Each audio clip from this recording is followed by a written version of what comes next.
Sinimulan last Sunday ni Brother Jezreel yung pagtalakay sa Pride Month and the Scriptures. At ipapangaral natin to kada umaga ng Lord's Day from last Sunday hanggang sa last day ng June. And we will not be preaching this with 1,000 qualifications and nuances. Kung hindi titignan natin kung ano yung nakalagay sa scripture, titignan natin kung ano yung nakalagay sa talata, ipapaliwanag natin kung ano yung nasa talata, ano yung sinasabi nito tungkol sa LGBTQ, sa homosexuality, at ilalapat natin ito sa ating kalagitnaan sa kapurihan ng Panginoon. Kaya tumayo tayo, we will read our text, our passage, 1 Timothy chapter 1. Ang verses natin ay 8 to 11, pero we will start sa verse 6 for context's sake. 1 Timothy chapter 1, verse 6 to 11. This is the word of the Lord. Certain persons, by swerving from these, yung these ay yung faith, nasa verse 5, certain persons, by swerving from the faith, have wandered away into vain discussions, desiring to be teachers of the law, without understanding either what they are saying or the things about which they make confident assertions. Now we know that the law is good if one uses it lawfully, understanding this, that the law is not laid down for the just, but for the lawless and disobedient, for the ungodly and sinners, for the unholy and profane, for those who strike their fathers and mothers, for murderers, the sexually immoral, men who practice homosexuality, enslavers, liars, perjurers, and whatever else is contrary to the sound doctrine. And final verse, verse 11, in accordance with the gospel of the glory of the blessed God, with which I have been entrusted. Ito ang salita ng Panginoon. Makaupo na po tayo.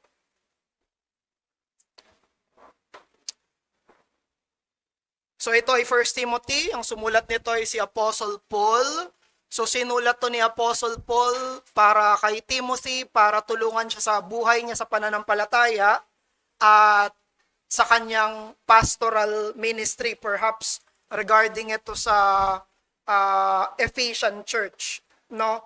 At sa verse 6 at verse 7, pinakita sa atin dito na merong dinedescribe si Apostle Paul na mga tao na dating mananampalataya na naligaw sa pananampalataya. They have swerved from the faith. Tapos gusto nilang maging teacher. Sila pa yung mga nagtuturo. Nasa pananampalataya sila, tapos naligaw sila mula sa pananampalatayang yun, tapos sila pa yung gustong magturo, discuss sila ng discuss ng mga bagay, sinabi ni Apostle Paul, na hindi nila alam. Hindi nila alam at confident na confident pa sila. Tumalikod sila sa pananampalataya, turo sila ng turo, at may kumpiyansa sila sa tinuturo nila, pero sinabi ni Apostle Paul, they do not know what they are saying. Hindi nila alam kung ano yung mga sinasabi nila. Kaya't in-explain dito ni Apostle Paul kung ano ang tunay na purpose ng kautusan, ano yung tunay na purpose ng law. Kasi yun yung pinag-uusapan dito. Nagtuturo sila ng law, ito yung mga dapat, hindi dapat, ito yung purpose ng kautusan. But Paul said, they do not understand what they're saying. Hindi nila alam. Sa verse 6 at verse 7 yan. Kaya ang ginawa ni Paul, sabi niya, ganito yung tamang gamit ng kautusan. Verse 8, sinabi niya doon, now we know that the law is good if one uses it lawfully. Yung sinasabi niya dyan, mabuti ang kautusan kapag ginagamit ito ng tama. Para saan ba yung kautusan? Sinabi hindi siya para sa just, but it is for the lawless and the disobedient. Para ito sa mga nagkakasala. Kaya nilista ni Apostle Paul dyan yung mga kasalanan sa verses 9 to 10. And it includes the sexually immoral and those who practice homosexuality. Nakalista dyan yung mga kasalanan, nakalista kung para kanino yung kautusan, pero for our theme, nakalista rin dito yung kasalanan na pinagdiriwang sa Pride Month. Yung those who practice homosexuality. At sinabi rin ni Apostle Paul na itong mga kasalanan na ito ay taliwa sa sound doctrine, sa healthy doctrine, at yung sound doctrine na yon ay in accordance with the gospel of the glory of God. Verse 10 at verse 11. Kaya naman makikita natin dito sa text natin, verse 8 hanggang verse 11, na parehong ang batas at ebanghelyo ay laban sa kasalanan na nakalista sa passage na ito. It's both. Both the law and the gospel are against the sins which are listed here. The law reveals them as sin. The gospel calls sinners to repentance, forgiveness, and holiness against those sins. Kaya parehong batas at ebanghelyo ay tumitestigo na ang homosexualidad ay kasalanan, katulad ng ibang nakalista. At ang makasalanan ay dapat tumungo kay Jesus para sa kapatawaran at transformasyon. Now, some may object. Pwedeng may magtanong, mag-object. Nilalagay mo ba yung hindi nila sasabihin na kasalanan. Okay. Nilalagay mo ba yung homosexuality sa same category ng murder? Sinasabi mo ba na kasing sama ang pagiging LGBTQ ng pagpatay at pagnanakaw? Yun ba ang sinasabi natin? Yun yung nakalagay sa scripture Anong gagawin natin? Ay nakalagay dito Si Paul ang naglagay. Diyos ang naglagay sa pagpanunulat ni Apostle Paul. Sa Biblia yung nakasulat. Hindi kami nagsasalita kung ano yung nakasulat. Siya yung naglagay, nakapantay nito yung ibang mga kasalanan in the same category of the violation of God's holy standard. Pero sasabihin ulit ng mga LGBTQ, wala naman kaming sinasaktan. Wala naman kaming hinaharm. That's not true. Wala namang napapasama dahil sa amin. Hindi totoo yun. Sin always harms. Walang kasalanan na hindi nakakasama. Ang kasalanan na ito ay nakakasama sa kaluluwa. Ang kasalanan na ito ay nakakasama sa konsensya. Pinapatigas yung konsensya. At iniimpluwensyahan nito yung ibang tao para sabihin na ang masama ay mabuti, na ang paglabag ay tama, na ang hindi normal ay natural. That sin is no longer sin. Hindi ba masama yon? Hindi ba nakakasama, nakakalason yun sa utak? Na maging tayo na mananampalataya kapag may nakikita tayo ng mga ganitong uri, iniisip natin, normal na yan. No, it's not. It's not. Dahil binabago nito, dinidistort nito yung view natin ng morality. And it ultimately damages individuals, it damages souls, and it damages our society. Nakakasama yan sa pamilya, nakakasama yan sa lipunan, nakakasama yan sa bawat disenyo ng Diyos sa lahat. Hindi totoong wala silang tinatapakan. Meron mga kaluluwa, mga isipan, mga paniniwala, mga binabaluktot na katotohanan at realidad. Bakit itong mga Kristiyano masyadong nakafocus sa LGBTQ issues? Kasi, iilan lang ang kasalanan sa henerasyon natin na pinagdiriwang. Pinopromote, pinapublicly affirm. Siguro kung meron kapantay itong Pride Month, murder, abortion. So, yung dalawa, magkapantay. No? We also preach against murder. Huwag kayong papatay. Yet, It is untrue na ang mga faithful churches ay nangangaral laban lang sa isang kasalanan. We preach against all sins. Lahat ng kasalanan, hindi lang ito. And we as a church speak not as the one who are morally superior, but we are fellow sinners, calling fellow sinners to repentance. And we look here in our passage, both the law and the gospel. First, the law, sa verse 9 hanggang 10. Alam niyo ba na yung verse 9 at 10 nakalista dyan kay Apostle Paul, yung nilista niya dito ng mga kasalanan, do you know that Paul is thinking about the Decalogue? Ang nasa isip ni Apostle Paul ay yung 10 Commandments. Kapag nakita natin itong listahan na ito, I have read about this before, tapos kinonfirm ko, na yung pagkakasunod-sunod nung nakalista dito na kasalanan ay from first commandment hanggang 9th commandment. Yung first to 4, summary ito ng first 4 commandments. Ito yung mga kasalanan na laban sa Diyos. Lawbreakers, rebels, ungodly, sinful, unholy, and irreligious. These are against the first 4 commandments. Na ang Diyos lang ang dapat sambahin, bawal siyang sambahin sa paraang gusto natin, bawal siyang i-blaspheme, dapat igalang yung kanyang Sabbath. Profane yun, profane. So ito, yung first 4 commandments, nakalagay na dito. Ano yung 5th commandment? You shall honor your father and mother. Ano yung nakalagay sa next? Those who strike their fathers and mothers. 5th commandment. 6th commandment. Sinabi dito, for murderers, you shall not kill. Murder. 7th, you shall not commit adultery. The sexually immoral, men who practice homosexuality. Ano yung 8th? Huwag ka magnanakaw. Enslavers, nagnakaw. Kinuha yung hindi sa kanila.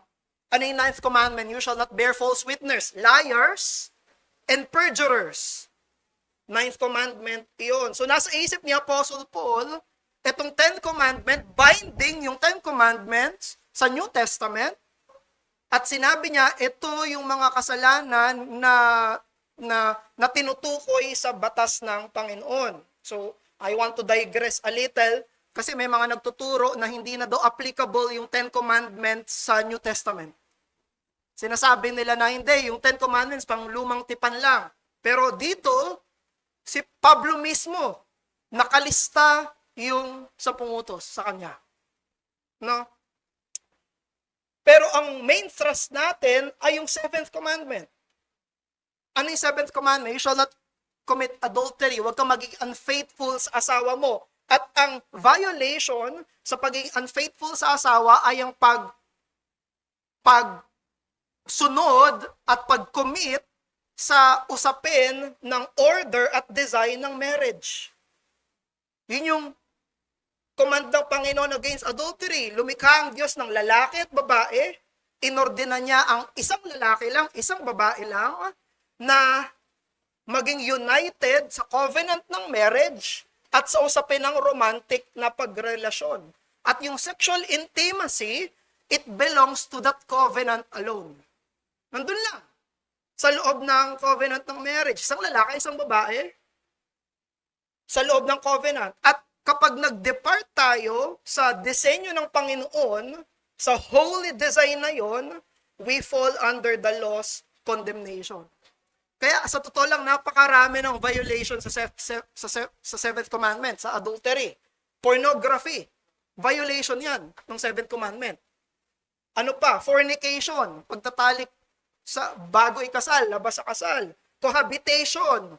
Pag-live-in. Ano pa? Adultery. Siyempre, kasal na tapos nakipamatok sa iba. Polygamy. Hindi isa. Marami. Marami pinakasalan. Marami yung inasawa. But here, Paul specifically mentions sexual immorality and those who practice homosexual practice. Yan yung nakalagay sa verse 10. Violation siya ng design ng Diyos para sa lalaki at babae sa loob ng pagtitipan. Kaya't hinahayag at hinahatulan ng moral na batas ng Diyos ang lahat ng anyo ng kasalanan, kabilang na yung paniniwala at pamumuhay na nauugnay sa homosexualidad. That's why same-sex relationships, same-sex unions, same-sex marriage, at ang iba pang expression ng sexuality outside the covenant of marriage between one man and one woman, they stand outside God's will. Ito'y labas sa batas at kalooban ng Panginoon. At hindi lang ito nakalagay sa moral na utos sa kasulatan, nakalagay din ito sa puso ng tao. Alam natin na mali yun. Alam natin na hindi tama yun. Alam natin na hindi natural yun. Kung babae sa lalaki, alam natin, natural to. Pwede itong mag-lead sa marriage. Kung isang lalaki, dalawang babae, alam natin, may mali. Dapat isa-isa lang. At kung lalaki sa lalaki, alam din natin, oops, mali. Hindi ito pwedeng maging tama. At kung babae sa babae, alam din natin sa sarili natin, mali. Hindi ito pwedeng maging tama. We know it in ourselves, in our hearts, in our conscience, bilang mga tao na nilikha ayon sa imahe ng Panginoon. Pero dahil sa pagiging makasalanan natin, we suppress the truth. Sinusuppress natin itong katotohanan na to, napapapaniwala tayo ng media, mga influential na mga tao, pinapadilim yung ating isipan, and we refuse God's verdict concerning sin. Kaya't ang hamon sa atin dito ay magpasakop tayo sa tamang paggamit ng kautusan. Magpasakop tayo sa tamang gamit ng kautusan. Let us submit to God's verdict concerning all violation of the law of God. Sabihin natin, tama yung Diyos. Tama siya sa sinasabi niya. Tama yung kautusan niya. Tama, matuwid, at totoo ang batas ng Diyos. Doon tayo dapat magpasakop. And that includes us swearing our allegiance to God in saying that homosexuality is wrong. Is wrong. Mali siya. Bulaan siya.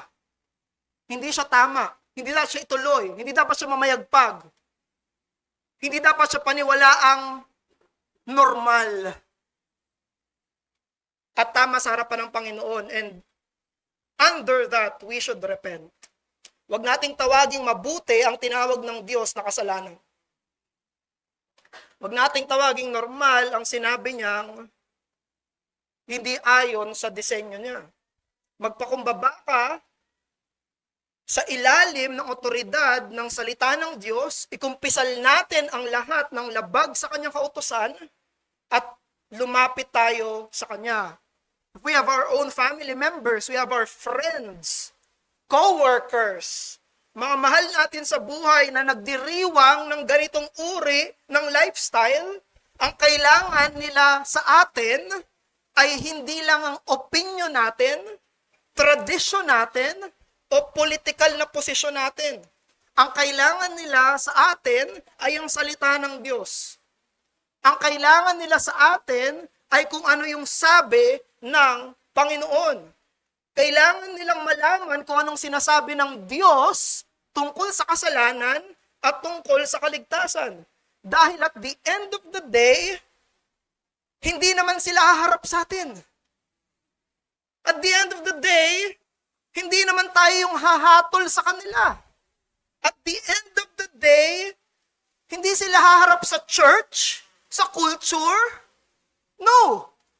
They will stand before the glorious, holy, majestic, sovereign God to whom every person must give an account. Hindi naman sila mananagot sa atin eh. Hindi naman tayo ang hatol sa kanila, ang Diyos. Ang kailangan nila, hindi opinion natin, anong tingin natin? Anong tingin ng Diyos? Hindi anong belief ko. Ano yung position ko sa ganito? Ano yung position ng Diyos? Yun yung mahalaga. Ang June ay tinatawag na Pride Month. Na-legalize ito sa US noong 1999. Na-legalize, pinromote. Na kada month ng June, napaka-interesting. Isang buong buwan para ipagdiwang yung Pride Month. Pero earlier pa pinagdiriwang na yan, dun lang na-legalize. Tapos sa Pilipinas, ang unang Pride Parade ay 1994. Sipin nyo, ilang taon tayo nun. 1994, unang-unang Pride Parade sa Pilipinas. Isang buwan na dedicated sa pagdiriwang, pag-affirm, pagpo-promote ng homosexual practice para maging normal at maging katanggap-tanggap sa lipunan. Maglalagay sila ng sarili nilang mga banners. Magsusuot sila ng mga sarili nilang simbolo. Magtatayo sila ng kanilang mga sariling watawat. Kakanta sila ng sarili nilang mga awitin. Magdiriwang silang magkakasama. They will gather together and preach their message. Preach their law.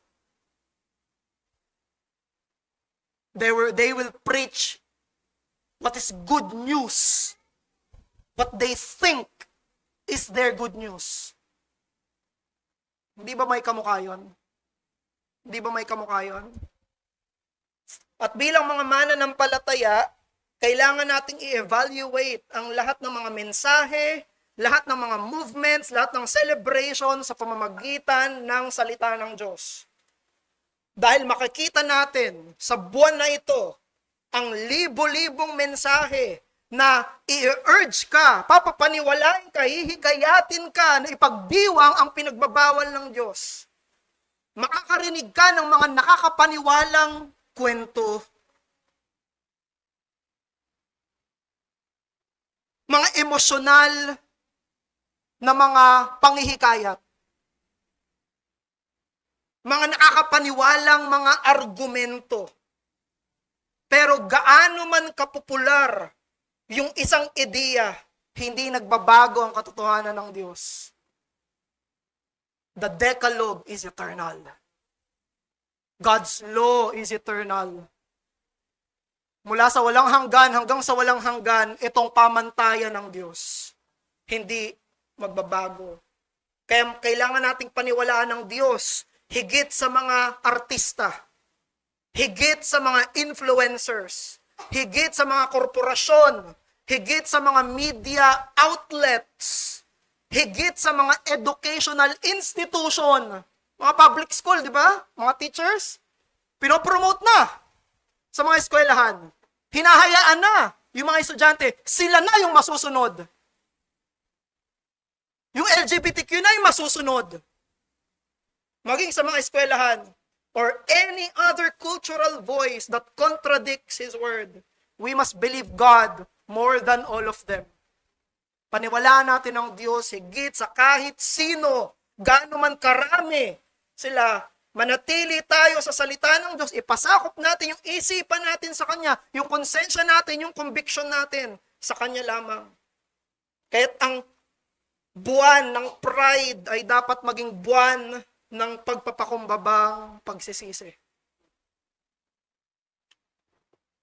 Instead of taking pride in what God condemns, let sinners humble themselves before Christ in repentance. Nawa, bigyan tayo ng pabor at biyaya ng Diyos sa kumbiksyon sa kasalanan at sinserong pagsisisi sa lahat ng nasa ilalim ng mga sexual na kasalanan, whether it's homosexuality or any other violation dito sa kautusan. Number 2, the gospel. Yung sinabi dito ng mga list, hindi ito exhaustive kasi wala nga yung 10th di ba? Pero sinabi rin dito sa verse 10, liars, perjurers, at sinabi, and whatever else. Nung sinabing whatever else, ibig niya sabihin, etc. Meron pa. Hindi lang to. Yung mga paglabag sa kautusan ng Panginoon. No? And interestingly, sinabi ni Paul na lahat ng mga kasalanan na to ay taliwas sa tamang turo. At yung tamang turo ay in accordance with the gospel of the glory of the blessed God which I have been entrusted. No? So, ano ba yung gospel? Ang gospel ay ang mabuting balita tungkol sa persona ni Jesus. Siya ay Diyos, nagkatawang tao, namuhay ng walang sala, tinukso, naghirap, namatay sa krus ng Kalbaryo para kunin yung kasalanan na hindi sa Kanya. Inilibing na buhay na muli para patunayan na totoo lahat ng mga sinabi niya tungkol sa kamatayan niya at buhay niya at siya ay umakyat sa Ama. It is about the atoning death of Christ for salvation. Yun yung gospel. Pero pati yung gospel sinabi against sa lahat ng mga kasalanan na to. Yung law, against dito. Yung gospel, against din dito. May pinagkatulad dito yung law at gospel. Yung law at gospel ay parehong binigay para sa makasalanan, hindi para sa matuwid. Kautusan, hindi para sa matuwid, para sa makasalanan. Yung gospel, hindi para sa matuwid, para sa makasalanan. It's both for sinners. No? Pero may pinagkaiba sila. Yung law ay binigay para i-expose yung kasalanan. Yung gospel ay binigay para iligtas yung makasalanan. Pero ano pa? Yung pinagkatulad nila, both of them do not tolerate sin. Hindi tinotolerate ng law ang kasalanan, hindi rin tinotolerate ng gospel ang kasalanan. Nililigtas ng gospel ang makasalanan, pero hindi tinotolerate ang kasalanan. And number 3, meron pa silang isang pagkakatulad. Yung batas at ebanghelyo, pareho nilang pinapakilala yung Diyos. They both reveal who God is. The glory of God. Kasi yung kautusan, yan yung pamantayan ng Diyos, pinapakita kung sino yung Diyos. At yung gospel, ganun din. Pinapakita niya kung sino yung maluwalhating Diyos. Kaya sinabi dito, the gospel of the glory of the blessed God. Yung kaluwalhatian ng Diyos ay nakikita sa ebanghelyo. Now, ang pinaka-point ni Paul, na yung gospel, hindi niya sineselebrate or ina-affirm or tinotolerate yung mga kasalanan sa verse 9 at 10. Bakit? Kasi sinabi, contrary ito sa sound doctrine. Pagkatapos tayong iligtas ng ebanghelyo mula sa kasalanan, kinoconform niya tayo sa kabanalan at katwiran ng Panginoong Hesukristo. And likewise, ganun din yung usapin ng homosexuality. Even the gospel does not tolerate the sin that is celebrated today.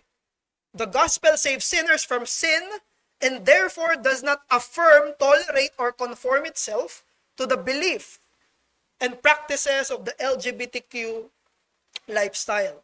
Kasi sa panahon natin ngayon, 2026, marami nagsasabi na pwede kang maging LGBTQ Christian. Pwede yan. Pwede kong ganito yung paniniwala ko at buhay ko, pero sabi ko, Christian pa rin ako. Pwede kong sabihin na bading akong Kristiyano. Tomboy akong Kristiyano. Pwedeng sabihin nila, kaya lang, ano sinasabi ng text? Sinasabi ba nung text na pwede ba yun? Pwede bang mangyari iyon? No? Some churches and even denominations have accepted that. Ini-endorse pa nila yung mga pastor nila, ganun din. Pastor na tomboy. Babae na, bawal yun. Tapos, ganun pa.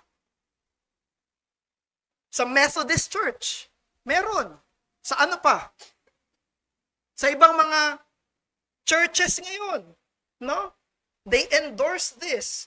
Yet Paul teaches that sexual immorality and homosexual practice are contrary to the law. And the gospel of Christ. Kung i-apply natin yung same logic sa lahat ng kasalanan dito, would we agree? Would we agree na pwede kang maging isang mamamatay taong Kristiyano? Kristiyano ako pero lifestyle ko to. Ganun talaga ako, pumapatay akong tao eh. Pero Kristiyano ako. Isang sinungaling na Kristiyano. Kristiyano ako, pero ganun talaga ako eh. Gusto ko magsinungaling palagi.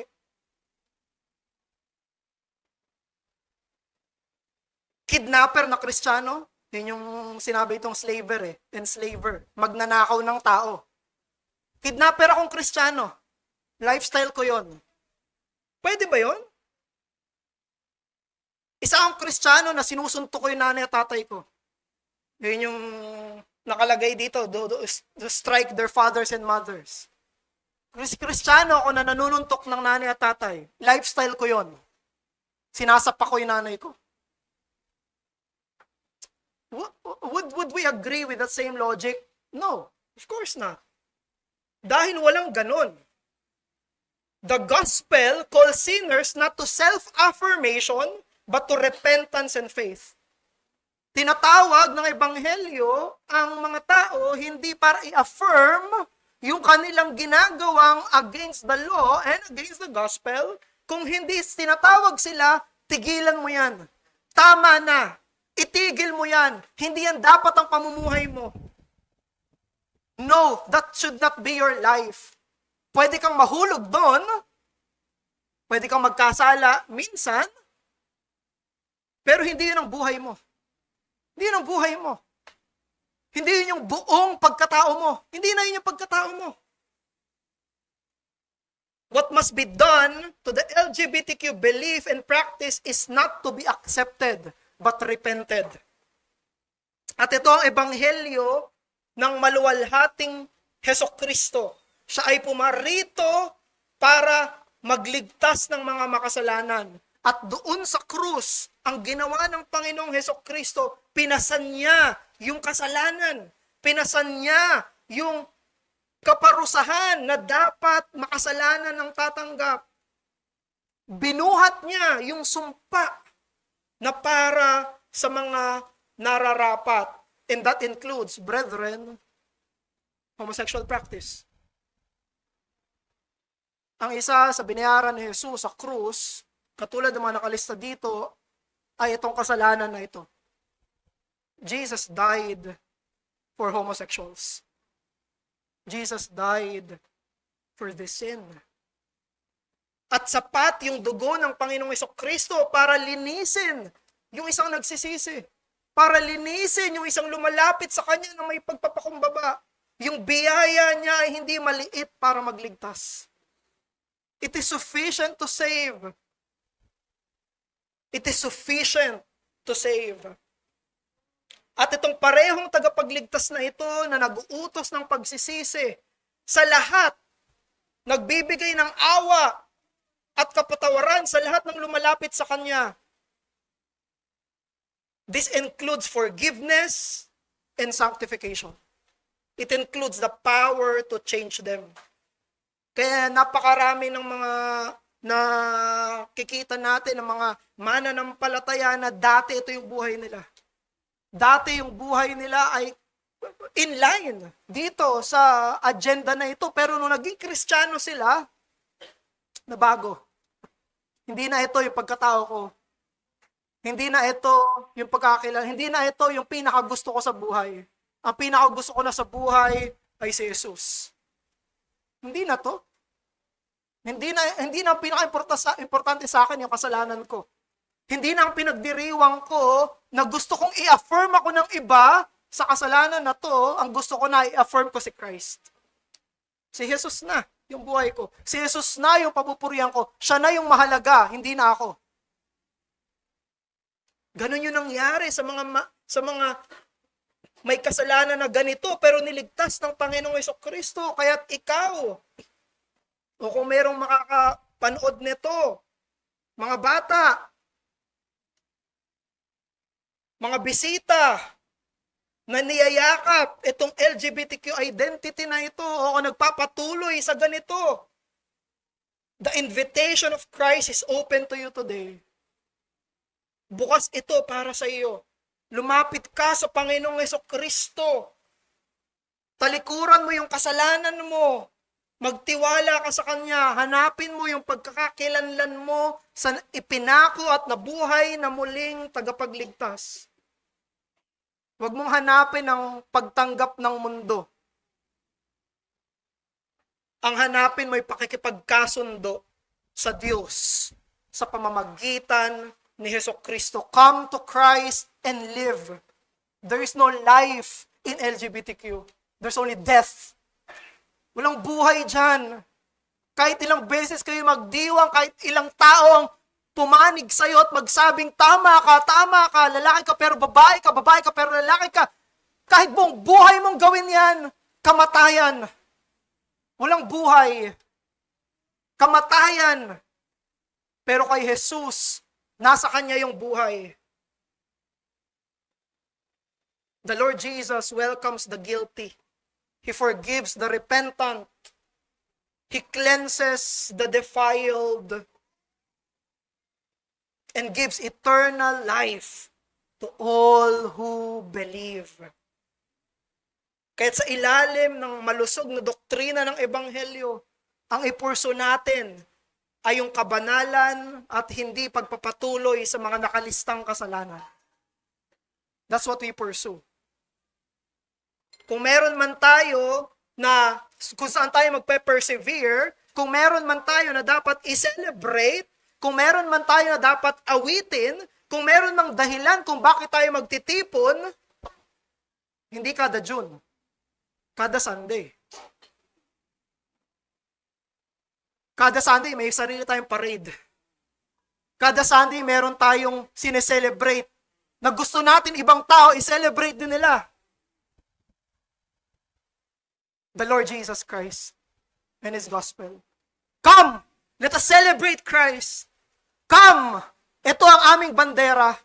Come! Ang pinagdiriwang namin ay kabanalan, kaligtasan, ebanghelyo ng Panginoong Hesus. Come! Ito ang ipagdiwang ng buong mundo. Ito ang i-affirm ng buong sanlibutan, ng bawat tengang nakakapakinig, bawat kaluluwang nabubuhay.